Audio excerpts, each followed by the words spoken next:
Hard act to follow, Sylvia. Hard act to follow. I'm glad your mother would like this talk. Maybe that'll make it a little bit easier. The excess of consumerism has created a throwaway culture. That's what I'm talking about today. We throw things away recklessly, polluting our planetary home. We throw things away. In the next seconds, we're confronted with thousands of choices over what we have to buy next. We have a throwaway culture that began with treating things as disposable and has evolved into treating people as disposable. How is it that capitalism has managed to produce islands and mountains of trash, mountains on which thousands of people scramble, men, women, and children, to pick out a few things from the waste we throw away? How has consumerism taken over our lives? And how can we all live better? Well, I'll start by saying that I have way too much junk. Most of us, I think, can agree that in the pockets of privilege in our urban and suburban societies, we have too much junk. And not just too much compared to places of poverty, but just too much in general. I think Gandhi said our possessions are our prison. And I think that's often the case, at least in my life. So much of my life centers around taking care of my stuff. I have to empty the dishwasher and fill it again, put out the trash and recycling on the curb, open the mail, pay the bills, wait for the roofing contractor to come to fix the roof so it doesn't leak on all my junk. Our homes collect junk. I don't know how many of you remember George Carlin's skit on that. He says, "A house is just a pile of stuff with a cover on it." You can see that when you're taking off in an airplane. You look down and you see everybody's got little piles of stuff. All little piles of stuff. And when you leave home, you gotta lock your house because you don't want anybody to take some of your stuff. They always take the good stuff. They never take the crap you're saving. All they want is the shiny stuff. That's what your house is, a place to keep your stuff while you go out and get more stuff. So is unending acquisition the pinnacle of civilization? And we've engineered ourselves to this spot. Human ingenuity has focused like a laser beam on how to produce and buy and manage more stuff. Madison Avenue advertising agencies swelled during the post-World War II period and put consumerism on steroids. This psychic toll was evidenced even back in the 50s. One reader of Product Engineering magazine complained in a letter to the editor saying, "Let's stop all this researching and developing for a while. We're up to our glasses in progress. We're inundating ourselves with junk. Science devises junk, industry produces it, business peddles it, advertising conditions are reflexes to reach for that big red box of it. To be sure, we are skilled junkmen, but what of us? How far have we advanced? We are junk-oriented cavemen." That was the 50s. And this appetite for more and more has been encouraged, and our addiction has been disguised as a healthy commitment to consumer choice. Barry Schwartz, who was the first guest in a year-long series here at the Ethical Society called Capitalism in Crisis, is going to speak about that tomorrow night, so I won't go into it in detail. But in his book, The Paradox of Choice, Barry explains how we're manipulated into wanting more, better, new and improved stuff. But in our orgy of abundance, we never seem to be satisfied.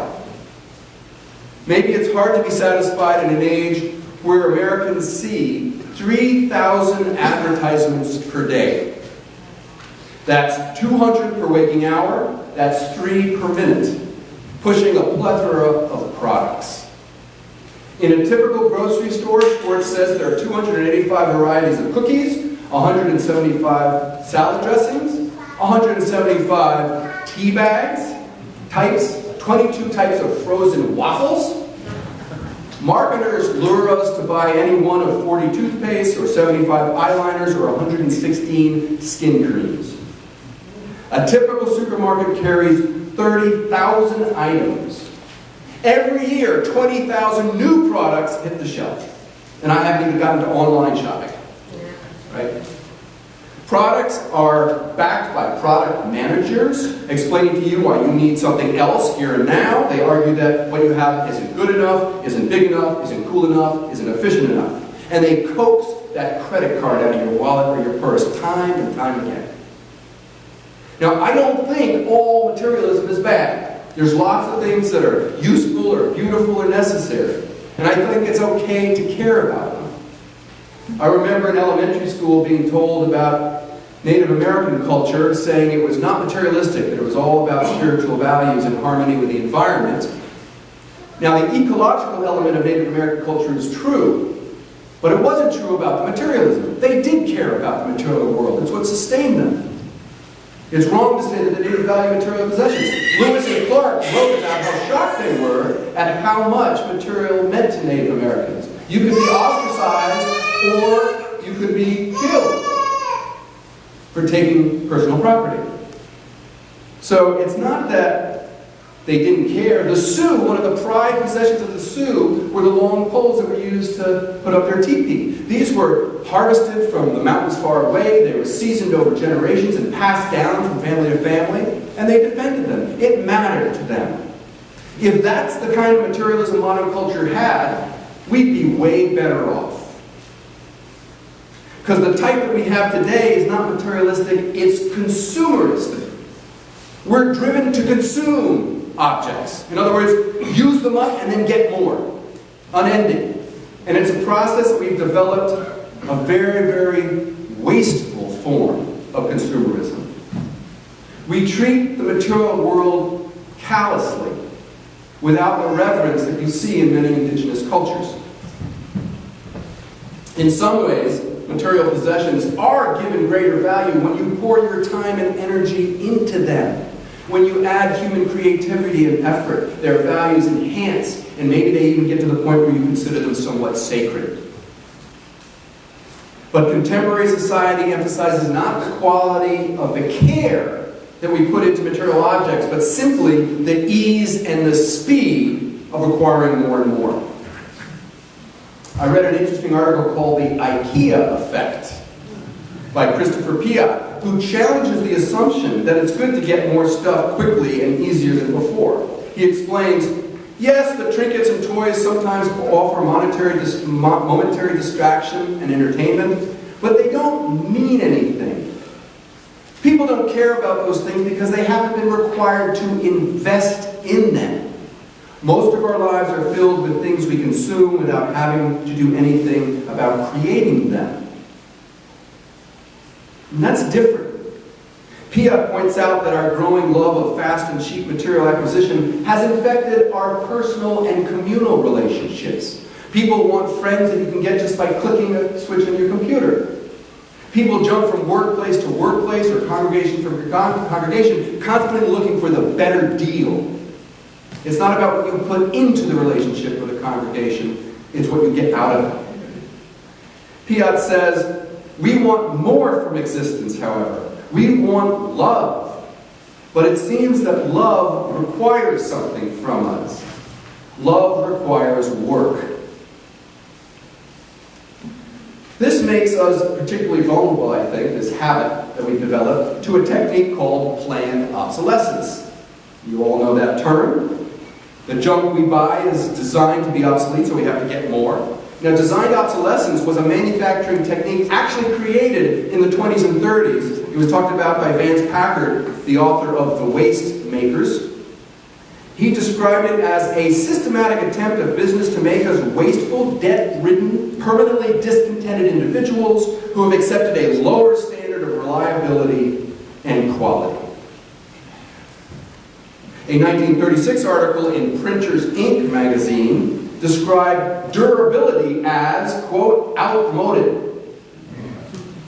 Outmoded because, quote, if merchandise doesn't wear out faster, factories will be idle and people unemployed.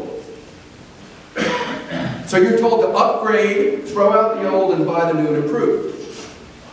And in the 50s, what developed was a collective greed around the disposable craze. That was the new twist in the 50s. No longer was it necessary to design in obsolescence. Things were created on purpose to only be used once and then thrown away.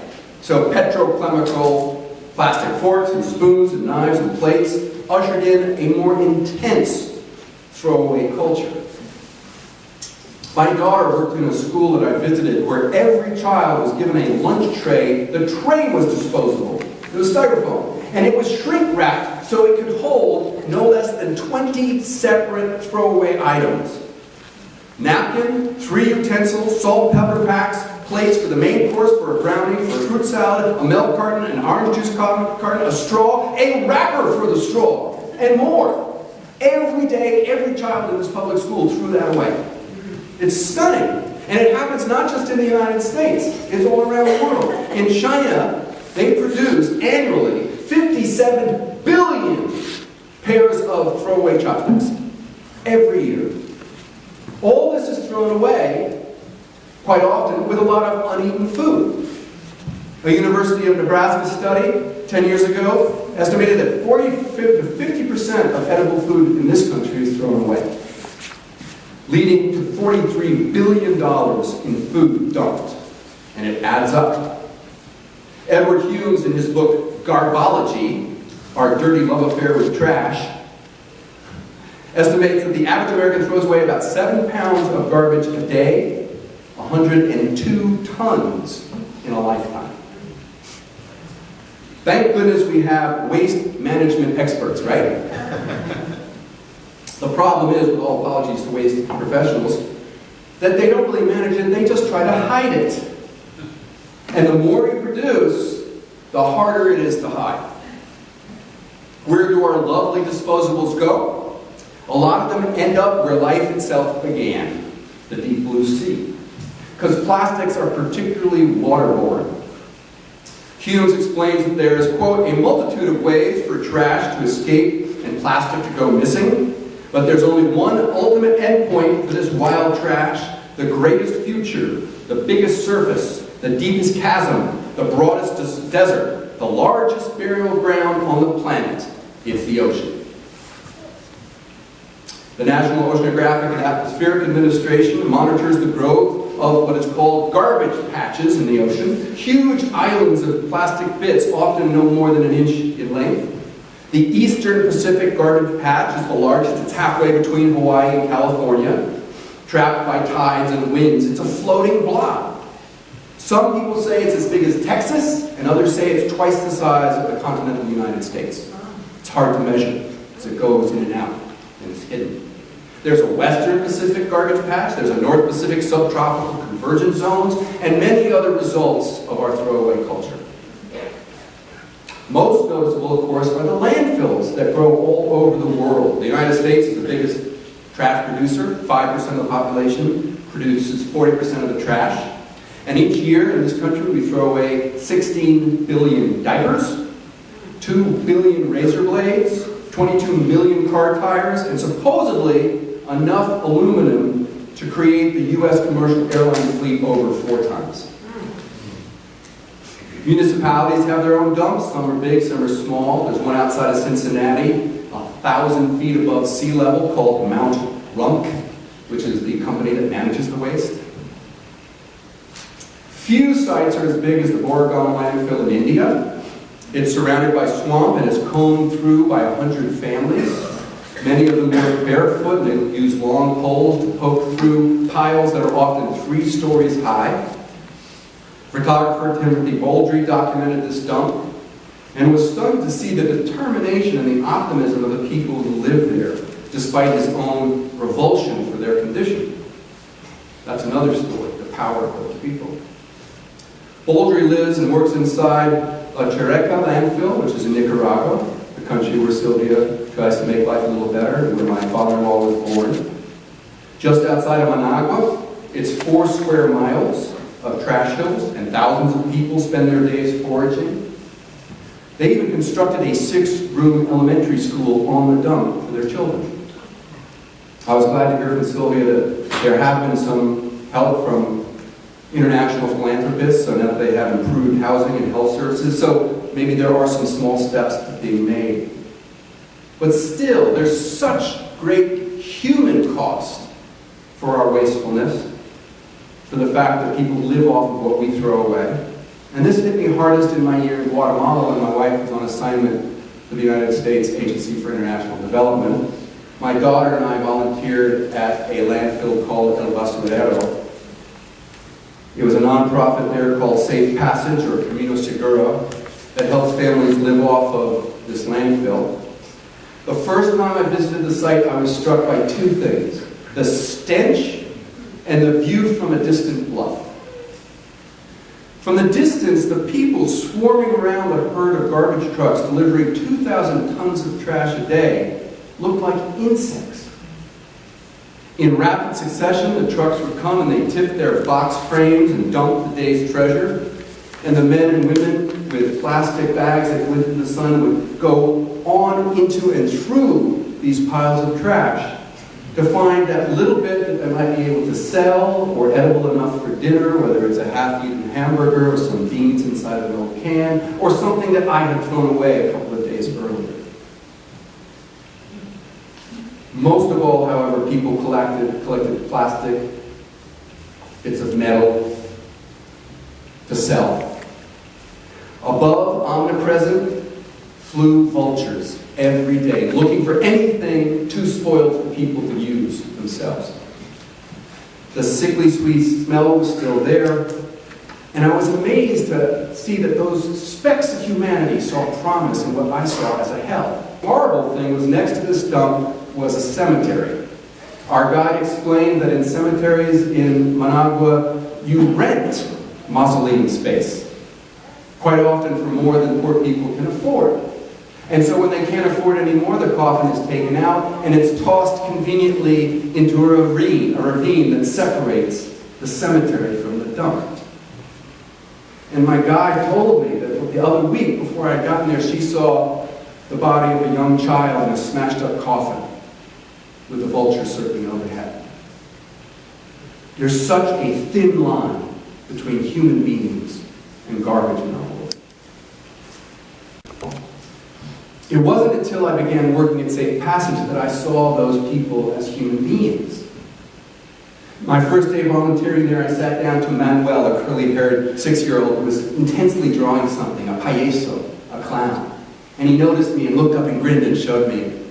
Francisco, a barrel-chested 7-year-old, sat on my other side. I still remember him so clearly. Had a bowl of soup, he was slurping it and eating, picking out the chicken bones, and he started to pepper me with questions in Spanish.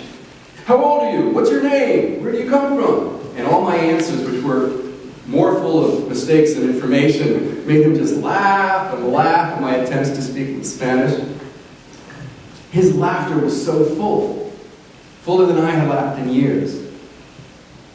My experience taught me so much about people and poverty and trash. I learned how unconscious I was about what I throw out day in and day out, and how desperate people are who scavenge in the trash that we produce, and how strong they are despite this incredible imbalance.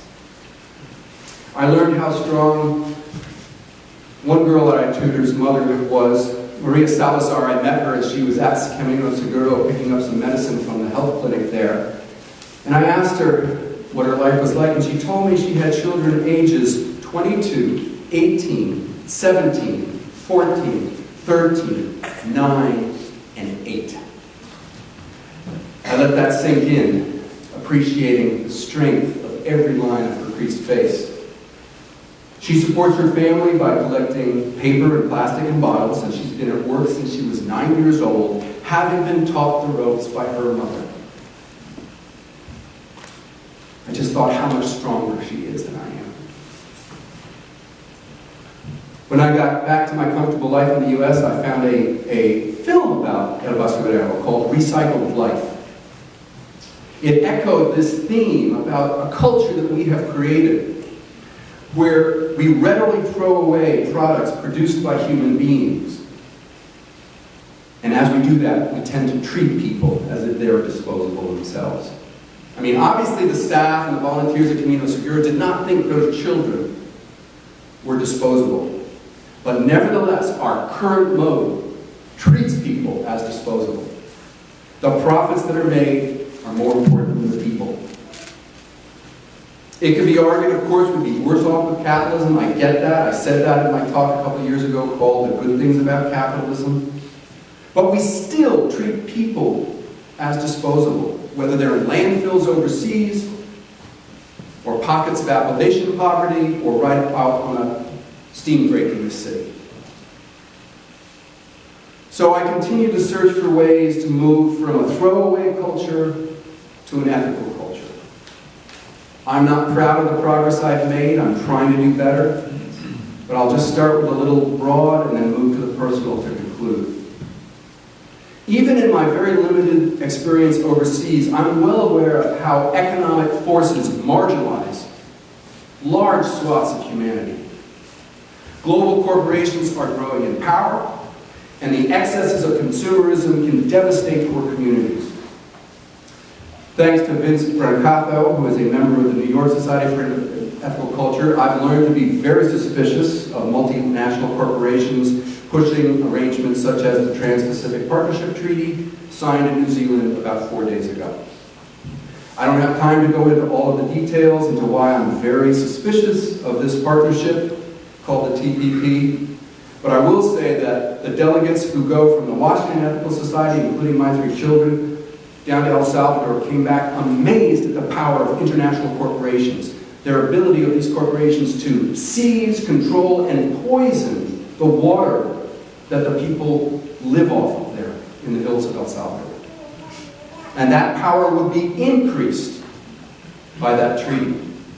I know from Vince Mercado that the Trans-Pacific Partnership endangers the environment as well, and sustainable economic development, primarily just for the sake of a few more products being sent to our bloated consumerist societies.